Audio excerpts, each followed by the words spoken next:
Welcome to Changing the Sales Game on webtalkradio.net. I'm your host, Connie Whitman.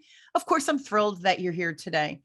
As you listen to the show, I really do hope that you find value between my guests and I and the tips and strategies, stories, perhaps that we share, that you could take those ideas and actually implement them into your life. So if I have a free gift for you to help you on this journey of changing your sales game, changing your career, right? Because this really is a business podcast, which sales is a piece, I think, of every one of our lives.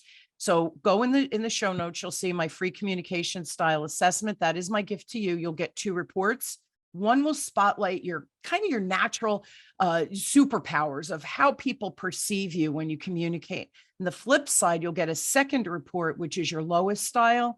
For me, I think that's almost more important because it shines a light on those blind spots that we don't even know are there. And that will help you communicate with the people that are unlike you or communicate from a 180-degree different perspective. So again, that link is in the show notes, my gift to you. Please use it. And hopefully it just helps you communicate more effectively with your clients, with your family, as well as with your peeps at work. Now, my motivational quote today, again, to set the tone for the show, is by Jim Cathcart. And he says, "Become the person who would attract the results you seek." Now, through most of my sales career, my managers seemed just to use numbers as the sole measurement to identify if I was being successful in sales or not, right? And the funny thing is, it really does take time to generate real, consistent results. And there must be an element of change in behaviors to generate the results for the week or the month or whatever it is, however you're being measured. Now, I've learned during my 4 decades in sales that by looking solely at numbers, it really becomes a slippery slope and it's dangerous. So managers need to coach their team's performance by using real, and I have that in capitalized in my notes, real life observation as the foundation to understand where the sales rep may actually need some new skill development to generate, of course, the numbers that we're measuring and to generate the revenue for the organization. Now, I've also learned that we need to shift from managing those numbers to that coaching the human so that we could generate the results that are needed, both for the organization, but as well as for the salesperson or the person on our team that we're coaching. Now, my guest today is Kristen Taylor. Now, Ange is an integrative productivity coach. Amen. She's a writer and speaker, and Angela serves as a transformational catalyst to business owners, entrepreneurs, and of course, sales professionals.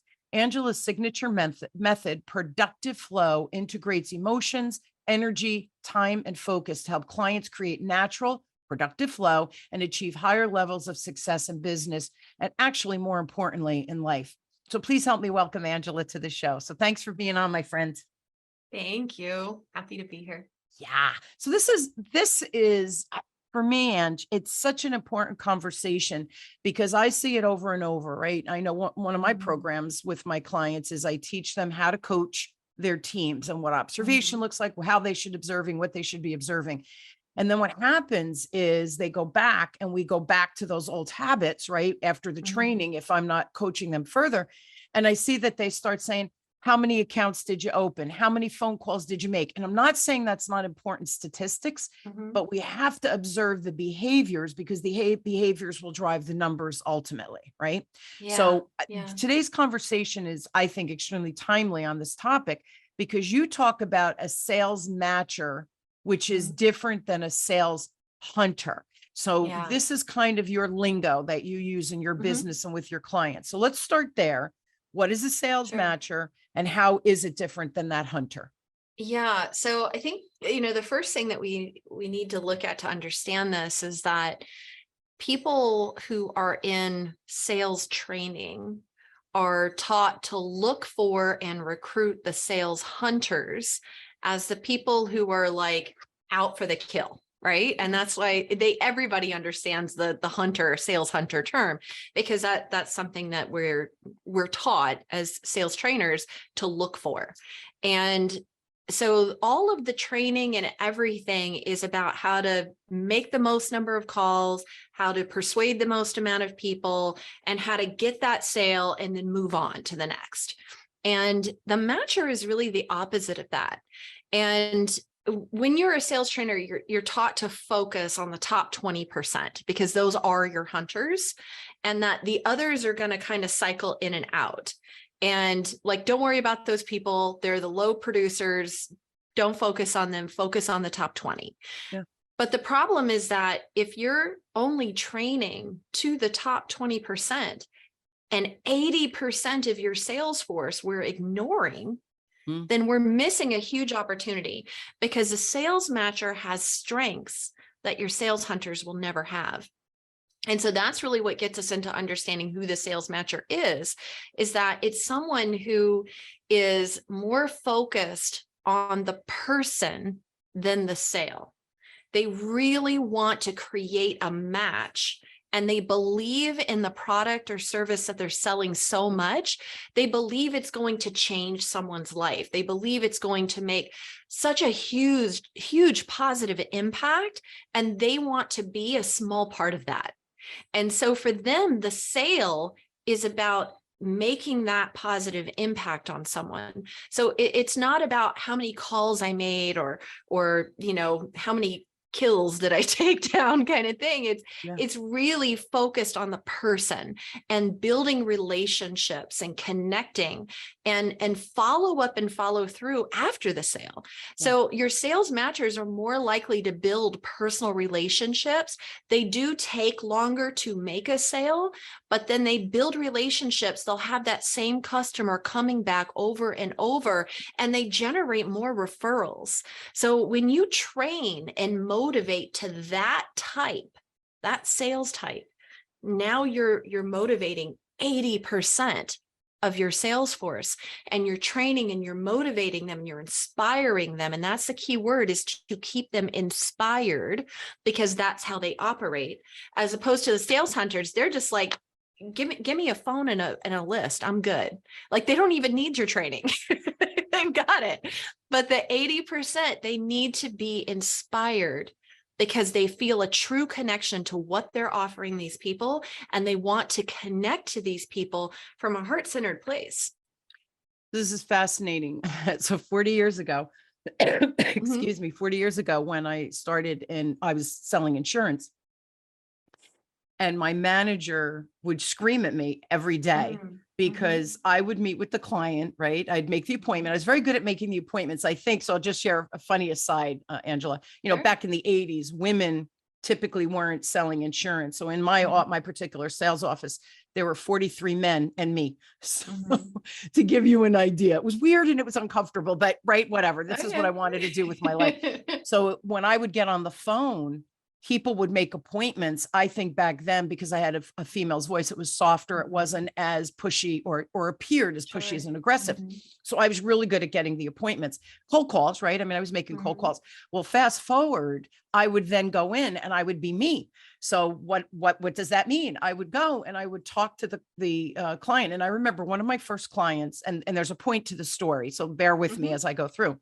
So I sit with this client, blue collar gentleman, his wife, and two little girls, and he had a job, right, where he really could get hurt on the job or die, right? Because it's one of those dangerous things, blue collar, building bridges kind of stuff. Yeah. So I sit with him and I said, "Here, dude." I didn't say dude, but I'm like, "Here's the deal." I might have said dude back then, you never know, but I said, "Here's the deal. Your cash flow is such that you'll make that payment for 5 or 6 months, but then it's going to lapse. So now you've thrown away $500-$600 that you'll never get back. Plus you don't have the insurance. And now you have a little bit more financial distress. We need to make sure you can pay your mortgage, put food on the table, but I also have to get your cash flow in order, because then you'll be able to afford the insurance and keep it." So at first he was like, no, I need the insurance. I'm like, I understand you need the insurance. My fear is that it's just going to end up lapsing, right? So I put them on a budget. We talked every week. How did it work? What didn't work, et cetera. Well, at about 5 months, I had him saving money, okay, plus understanding his cash flow. And then we sold the insurance. And of course, it never lapsed, right? He kept it. And here's the thing with what you're saying. So I would go back to the office. I would tell my sales manager what I did. And he'd scream, "You need to stop doing that. It's free advice. What is wrong with you? You're not getting paid." And I'm like, "Look, you do you. I have to do me. I Yeah. can't sell something that I know. Now, I believe he needed it. I understood the Mhm. importance. I can't Yeah. sell something that's going to end up lapsing because when you get Yeah. paid, what do you care? And see, he was a sales hunter and I was the Yeah. sales matcher. And I said, Absolutely. because it's my income and at the time I was living at home, which was a blessing for Yeah. me, so that I Mhm. had that freedom to be honest, right, and do the right thing. But here's Mhm. the point, and you said it in your definition of a hunter versus a matcher. Mhm. That particular client sent me all of his friends and family. And Mhm. so that cold calling within 2 years, I was a kid. I had no network. I didn't know what I was Yeah. doing. But Ange, in Mhm. 2 years, I was living off of referrals because I Yeah. built such a solid base through integrity and Mhm. honesty. And I loved my clients and they knew I was there to help Yeah. protect them, selling something I truly believed in, that I know they Yeah. needed it, but you have to do something and then make sure it lasts. Otherwise, we're Mhm. wasting everybody's time and money. And that's not cool in my world. So That's right. I got yelled at a lot. I was told I was an idiot in front of other people. And I have to Mhm. tell you, in my 20s, think about that from a confidence builder. Oh It yeah. took me a really long time to step into my own power because I was being told I was an idiot and I was stupid and all these other things. Mhm. So we have to shift from that way of thinking because it's the long game that we're playing. And the long Mhm. game is where you're able to scale and make money. So you could get off that treadmill of making those new cold calls because you're not building a good reputation Mhm. because you're selling for the moment and not selling to the person's needs. Exactly. And this is something that is it's very much needed because our society has changed and Yes. it's continuing to change. We're in a transition period collectively. Yeah. And the paradigm of what it means to buy and sell is very different from the way it was back then, right? Yes. And I so, would I hope. mean, absolutely, right? So I started in commission-based sales in 1988. Okay. I'm trying to think back the year time You don't period. look old enough. I'm impressed. Okay. Thank you. I got a little gray over here, So, but yes, I started commission-based sales in 1988. And it was exactly that, and it was being told that there's something wrong with you. Yeah. And there's a lot of things that will take away from your confidence. And what happens with salespeople who are in that role, and I just want to say, like, that type of behavior in sales training, in sales mentoring, and sales management, that still exists today. Yes, it And does. and it shouldn't, but it does. Mhm. And the thing is that we've just learned over time that that's not who we want to be. Right? Like, it not just like people like me and you sales matchers, but just collectively as a society, Yeah. we've realized, oh, we don't want to be that. Like, people pay much more attention to boosting people's self-confidence, to empowering others versus always tearing them down. But in the sales world, this hasn't shifted as much as it has everywhere else. That's right. And so this is an area that really needs to be addressed, because what happens is the people who are sales matchers, like, you got to understand what made them like that, right? And so what made them like that is, and this is where it really comes into a lot of my work with productivity with entrepreneurs and sales professionals, Yes. is that a lot of the reasons why we've chosen to be in the profession that we're in is because we've been told throughout our lives by sometimes well-intentioned, loving parents. It doesn't always have to be abusive, although it can come across that way, that we don't know what we're doing. We're not capable of doing what it is that we think we want to do. We're laughed at, we're made fun of. And oftentimes it's in the guise of, I'm trying to protect you and keep you safe, Yeah. and prevent you from thinking you can change the world when you can't. Yeah. And that is the limited perspective of Absolutely. the people that have shown up as our role models. Yeah. And so we grow up thinking we're kind of in these two different mindsets of feeling like, no, I can do this. I can make a positive impact on the world. And at the same time feeling like, but nobody else believes that I can. Yeah. And so when you go into a role in sales and you feel like, oh, I finally found something I really connect with. I so believe in this. I'm going to change lives. I am going to make a difference. And then you get out there and then you're faced with this type of sales training that tells you not to do it that way. Yeah. And to not care about the person, to focus on the goal, which is to sell, sell, sell, and to make money for the company. But they're missing the boat on the matchers who can actually make more money, make more of an impact. And what's interesting is that this goes back to that movie Miracle on 34th Street. If you remember that, way love back that when movie. that was made, right? Yep. And you see the Macy's Santa Claus, right, Yep. come in, and he's sending Macy's customers to other stores Yep. because, well, we don't carry that, but Gimbels carries it, or That's right. you can get it for a better price over here. We have this, but the quality's not as good as the one you can get over here. And at first, the sales manager, the floor manager, was like, he's doing what? And then he gets the customer that comes to him and says, I've never been much of a Macy's customer, but let me tell you, I will be a regular Macy's customer now. That's and right. that is the kind of impact that sales matchers will make to your sales force. That's right. If you allow them to do their thing and show up with that level of integrity and care and concern for these people, because that is what's going to build a much bigger, stronger company for you Absolutely. than any of those sales hunters ever will. And it's a cultural thing. And it's funny, I have a new client here and I'm in Jersey, they're in New Hampshire, and we're building their culture. And it's not, what do I think? It's, what do you think? And then I could teach the behavior so that when they're client facing, they're delivering what your expectation is. And then we could build the consistency from location to location, so every client feels that value. And here's the other thing too, Ange, I won't take on a client that doesn't believe in building a culture that is client focused, or the client journey is at the core of it, right? How we're delivering. And so, I've walked away from business and people are like, especially when I started my business, and we didn't have that much money in the bank. I had little kids at home, but you gotta be true to yourself. And it's like your soul is talking to you of what the right thing is. And I had one client about last year, she came through my signature program. It's my 9-week online program.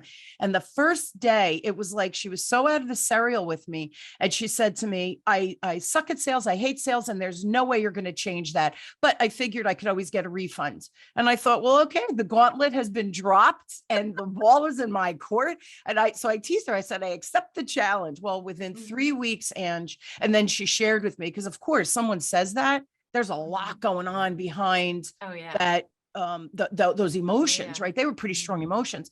And she had bought, and this is what blows my mind. She had spent 10 grand on a program, and all they did was yell at her. You're not charging enough. You suck at sales. Your product is horrible. It was put down after put down. And if you're not getting a 25% refund request, you're doing it wrong. And so she comes to me and she tells me this, and my reaction, I was horrified. And I said, well, first of all, that is not how I roll. So you're going to get a very different feeling from what I teach. And then this is the kicker. By week 3, Ange, she had made back the investment in my program, plus another $10,000 on top of that. So in 3 weeks. And what was the big shift? I changed her mindset. And she was a matcher, but she was being trained by a hunter, and her confidence was so depleted. I was offended that this still goes on, it was in 2022. It's offensive. And here's the thing, there is so many better ways beyond me, like you. There's other people out there that understand that we're playing the long game, and we need to come from that very heart-centered perspective. Because I'm telling you, after 40 years, and you've been in the industry probably for about 30, the long game works. It freaking works. And you make the money that you need to make, but you serve bigger, and we could show up bigger in the world. So we need to stop this madness of the hunter perspective. Again, the people listening, they're probably unsubscribing that don't believe in what I'm saying. And I'm okay with that, because I'm not for you. I'm not your cup of tea, and that's okay. Right. So yeah, I'm in 100% agreement. Yeah, 100%. And that's the thing, is that we have to understand that it's like when you have the sales hunter and they're showing up and they're doing their job, they're gonna get it done, and they're gonna get They it done will. quickly, Sure. right? 100%. Yeah. But what happens is that after the fact, when there are customer service issues, when somebody has a Costs money. lapse in their policy or something like this, like the sales hunter is out. They're done. They don't care. They're not part of the deal anymore. They're like, I did my job. I made my sale. I made my money. You're somebody else's problem now, right? That's right. And it's just it's not to say that they're wrong. No. It's just to say that that is one mentality, Yes. and that the matcher has something else. The matcher is someone who follows up with their client after the sale. They've made their money, they're done, but they're like, but I still care about this person, and I want to make sure that everything's going well and that they're getting the results that they wanted to, and if they didn't, well, I'm going to make it right. And as a matcher, you're making that part of your job. It doesn't have to be part of your job. You're making that part of your job, because what happens is that is just part of who you are. It's how you operate. Right. And that's what leads to the referrals and the added business and things like that. And people who say, oh, I wouldn't go anywhere else. I would Yes. never go anywhere else. Beautiful compliment. And so absolutely. And you don't have those refund requests, and you don't have people saying bad things about you online or anything like that. You have people that are just gushing about you. That's And referrals are passed not because you asked for them, which is a sales hunter trait, not because you asked for them, but because someone was so happy about what you did, they have to tell other people about it. That's right. This is what they Exactly. want to talk about. Exactly. They want to do it, Yeah. It's a huge difference. The ripple effect is exponential, and the one and done and moving on. And that's one of the things I teach is you're Mhm. leaving so much money on the table, because yeah. I don't know about you, but if you look back 3 months, 6 months, even a year, our Mhm. lives change, whatever, what different life stages, whatever's going on. Yeah. Well, if we have changes in our life, aren't our clients and customers having changes in their life? Oh yeah. So by not following up, you're not being a planning partner, number one, with whatever your zone of genius is. But number two, you're not able to serve them down the road, and you're leaving it up to them to go out and search for whatever that next solution is, even though you have the answers. They trust you already. So we leave money on the table. We leave those opportunities behind because we're one and done. So Mhm. again, there's no criticism or judgment for me. Not how I roll, not how I've ever rolled in 40 years. And you know what? Proof is in the pudding. So I Yeah. make my money. I've had my career, right? Mhm. I'm successful, whatever that means to you. I'm successful in my world with my family. I'm not making $1 bazillion a year, but I'm okay with that because I'm happy where I am because of what I get to do every day. Mhm. So here's the next question. If we could, if the matchers could create their own type of training and I want to talk about accountability, because I think that's another piece. Everybody's listening and going, oh, this is a little woo. And, yeah, sell it from your heart. There goes Connie with her goofiness and, whatever. Here's the deal. When you were describing the hunter of making the calls and doing the things, I do those things too. What I know they're tasks and things that I need to do to be able to get in front of my ideal client, to have those really wonderful conversations, to have them become lifelong clients of mine, that we build these wonderful relationships, right? But you still have to have the accountability. You can't make one phone call and think you're gonna, but I'm heart-centered. You have to make 100 phone calls, right? To get in front of the 10 people or whatever it is, whatever the Absolutely. statistics are. So what would happen if the sales matchers could make their training with that accountability piece in there, right? What would happen to their division, their organization? Like, what do you see happening once they're committed to that kind of frame of reference and approach? Yeah. I think it would be amazing, because the thing is that it's like what you're saying. You've got to make the calls, you've got to do the things, right? And so a lot of times the reasons that the matchers kind of fall off the map with traditional sales training is because they have a lot of insecurities inside of them. And that's where that need to serve comes from. But traditional sales training doesn't tap into that. It says, oh, you have these insecurities. Well, that's why you're not a fit for our company. So we're Yeah. going to ignore you. We're going to make you feel bad about that. And then we're going to focus on our top 20%, right? Mm. But the thing is that if you train to the fact that you know who these people are, you know what stops them, you know what stands in their way, and you're empowering them to take action anyway, then you've got something amazing. So let me give you an example. Yeah. When I first started in real estate, and I was taught to cold call because that's what we did back then, right? And so I called for sale by owners, expired listings, things like that. And I would call them. And a lot of times when people found out I was a realtor calling them, they would get angry and hang up. And the first thing I would do is call them back and say, I'm so sorry, we must have been disconnected. And they would say, well, no, we weren't disconnected. I hung up on you. I'm like, oh my gosh, I'm so sorry. What did I say something wrong? Or, did I offend you in some way? Well, no, you're just one of a million different realtors calling me all day long, ringing my phone. I just want a buyer. I'm like, you know what? That sounds really frustrating. I can understand what you're going through, what you're experiencing. How long have you been, trying to sell your house on your own? And then the whole story would come pouring out. And they would vent and they would let it all out. And I would sit and I would listen and I would be understanding. And at the end of it, I had an appointment. Beautiful. And sales hunters don't pick up the phone and call that person back. They hit the next number. That's right. Because they're like, right. Whatever, these people don't care. Boom, next number. I don't have time for that. But taking that time makes such a difference.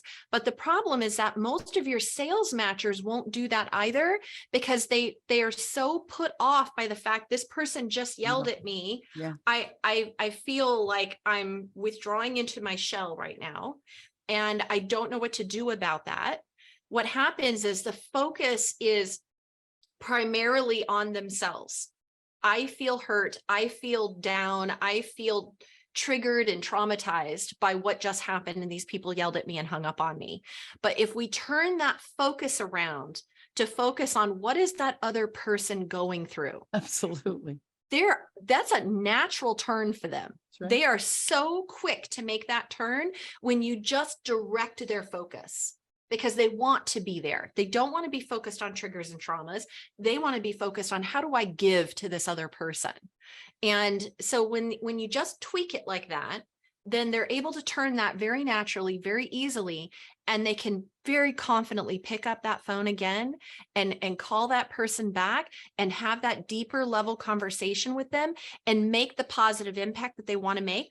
And that not only gets you the sale, it empowers your salesperson to know, wow, all I have to do is look past myself and my own fears. That's right. And look to this other person and put my focus on, how can I make a positive impact on them? Yes. And then it just shifts everything.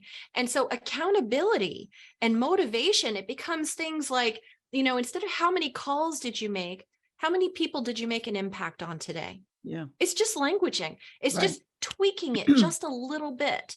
Because if somebody is in that sales matcher role and they're focused on numbers of dials, there's nothing in that to inspire them. There's nothing in that to motivate them. But if you just tweak the language and say, how many people did you make a positive impact on today? Then all of a sudden they're inspired and motivated. They're like, I got to make more positive impacts. I got to make more calls. That's right. It's that simple. It really is. And the other thing too, you gotta reach out. You gotta network. You gotta meet. Like you can't sit home and think, oh, people are gonna be knocking on my door because they need me, right? You have to get out there. You have to brand yourself, right? Mhm. All of those things that we learn to do, I think, are still good habits, right? Mhm. So that we are visible. And it's funny when I meet with my clients and we talk about culture and all of that, and okay, we're gonna do follow up. What does that look like? Phone calls, whatever it is. Mhm. And I always say, let's have a process so that your people, it's got to be tangible. Then they know what to do, right? And once Mhm. people know what to do, typically 80% are going to do it because it's the rules. This is what's expected of me. I'm going to do it. It's an accountability measure. But if they don't, you still have that accountability measure. Hey, what's going on? Why aren't you doing it? The other Yeah. thing too, when we have this follow-up process, so now you have the accountability, you have what the process looks like. And the other thing my clients and I talk about, I say there has to be a preparation before the phone call. Go, if it's a business owner, go on their website, look on LinkedIn, so that when you do get in there, your first sentence is something that's connective, not, hey, I'm just another person calling you because I'm making a cold call. That's my process. I don't do cold calling. I try to set up warm calls through networks and introductions and stuff like that. Right. So that's another process. But at the end of the day, the person has to have quality conversations. So it's not, let's throw, spaghetti against the wall and see what sticks. I think if we could strategize, it takes a little more time up front, which I get, but the output is going to be exceptional. So from a productivity standpoint, we're actually working smarter, not harder, and getting these results at the back end instead of just dialing and wasting your time, but also wasting that potential client's time. And when you waste that potential client's time because they think you're just a smooth talker, if you will, right? For lack of a better word, they might have been your ideal client, but you approach them from an incorrect way for them to want to buy from you. And this goes back to what you were saying, Ange. We got to look at, where is this client? What is their situation, issue, problem, pain point, whatever you want to call it? What is it right here, right now? And how can I help? But, oh, by the way, how can I become a planning partner so that not only am I helping you today, but how can we put places and things in place so that we can make your tomorrow even better, and kind of think through that, whether it's me or not. But now, once I understand, I could bring my vetted network of people I trust to the table. And what did I just do? I further validated my value to that client, that friendship, that professional friendship, whatever you want to call it. It matters. It's got to be, where is the customer and how can I meet them where they are? Not let me vomit what I have on them and let's see what sticks. So again, from a productivity standpoint, again, this is just 40 years of experience, right? This is my experience. Somebody could have been a cold calling person for 40 years and have equal amount of success, right? So we're not judging that. We're just talking from our frame of reference of why it's more fun. And here's the other thing I think, Ange, it's more fun and it's easier to do it our way versus that kind of cold call, especially for the sales matcher. I think it's a softer way to approach the business. Yeah, it is. And just like you said about knowing who your client is, right? And how to approach them. If you know who your salespeople are and you know how to approach and train them, how to motivate them, then you have what it takes to build a really strong, balanced sales force. That's right. And you've got to do that, because if you're just kicking 80% of your sales force to the curb, expecting them to cycle in and out, there's a cost to that.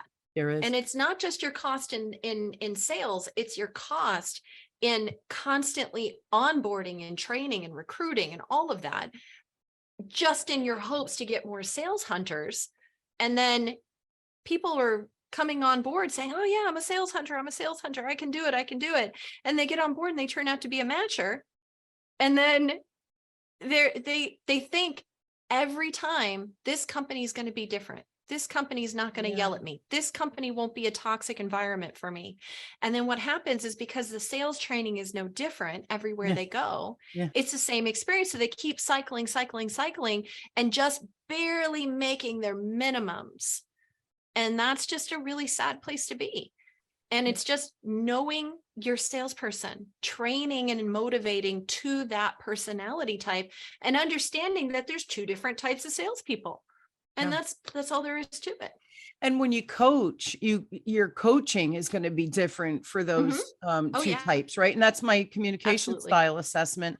I believe there's really 5 primary styles, the way we communicate. I'm talking about communicating. So if you can identify, my sales leaders that are listening, right? If you can identify who's the sales hunters, who's the sales matchers, right there that will help your coaching and your Mhm. production on the back end. So that's number one. And then you Mhm. use my communication style assessment, kind of overlay that or stack it, if you will, Mhm. and identify what style they are, right? Are they a heartfelt advocate? Are they an innovative organizer, whatever? Mhm. And then now I can coach to that piece of the puzzle Yeah. so that what I'm teaching, they hear, they receive, and they go, Mhm. oh, I can now go out and duplicate or do that. Yeah. But we have to understand who's in front of us from a training perspective so that when they do get in front of the client, and here's the other thing too, like my CSA, Mhm. you're a sales matcher or a hunter, doesn't matter. You can still use that in your sales conversations Mhm. because how are your clients perceiving your messaging, right? So here's Mhm. this ripple effect with just two Mhm. tools that we're talking about, Oh, yeah. identifying the hunters and matchers, and then Yeah. identifying what the communication style is. Yep.